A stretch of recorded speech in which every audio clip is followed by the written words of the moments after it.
jërë ngeen jëf mbokki mel ne noo ko gisandoo noonu muy kër Cheikh Yérim Seck nekk fële sa Ngor mel na que sa démb sa guddi nag da doon tàkk lan moo ko taal nag ndax nekkul na émission ba mu doon def di si dal waa Ngor ak tamit di si dal ki nga xamante ne moo di Ousmane Sonko ba tax na rek si ay guddi lan wax na rek fële sa kër Cheikh Yérim Seck ma ngay tàkk nag ba tey kenn xamul lu ko taal ndax waa Ngor ñoo ko taal wala kenn xamul daal ku taal loolee ak lan moo sababu ko waxee di kër Cheikh Yérim Seck di tàkk foofee sa Ngor moom Cheikh Yérim Seck nag mel nag si nag doon def émission nag doon sa yëkkati kàddu nag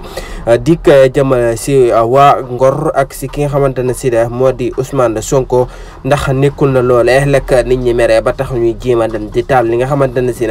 moo di ak këram di Cheikh Yérim Seck mu amoon ko kër fale sa Ngor daal ndem ki si na daal dafa amoon ni tàkk-tàkk ñu caxat-caxatee ko après dem noone waa population be wala ay dëkkandoom ñu dem di fay loolee nga xamante ne si